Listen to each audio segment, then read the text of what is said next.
विजु कल्याण मंडप ठारे कंधमाल जिला आउटसोर्सिंग कर्मचारी महासंघ पक्षर एक सांबादिक सम्मेलन आयोजित होईछि। संघर उपदेष्टा नीलमाधव साहू, मानस रंजन आचार्य, सरस कुमार नायक और राज्य संघर उपसभापति पूर्णचंद्र मिश्र उपस्थित रही विभिन्न दाबी उपस्थापन करथिले। कर्मचारी को चाकरी छटई करा जाउछि बोली अभियोग करिछि संघ।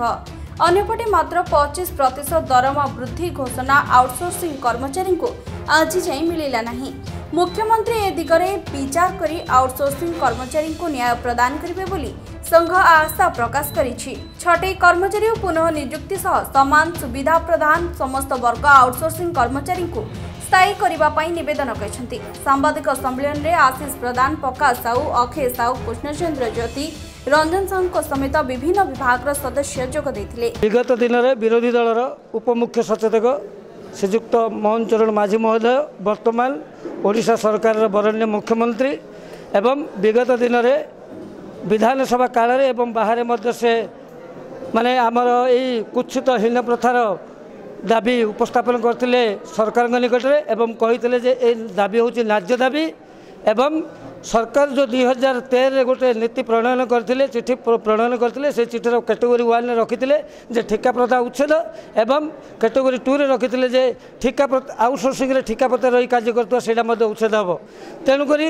17/10/2022 मसीह ठिका प्रथा को उच्छेद कर सारा ओडिशा ठिका प्रथा उच्छेद कर स्थायी नियुक्ति दिगला राज्य सरकार देले एवं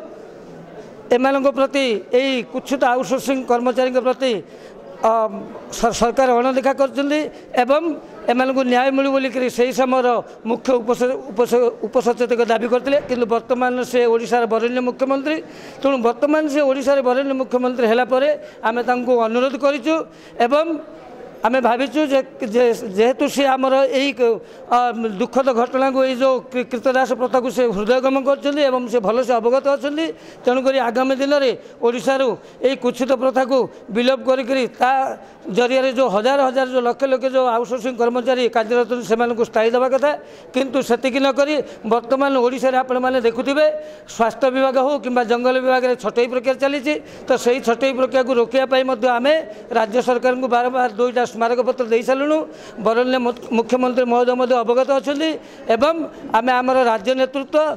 20/8/2024 तारीख में राजधानी भुवनेश्वर एक सांबादिक सम्मेलन करी सांबादिक बंधु मान जरिया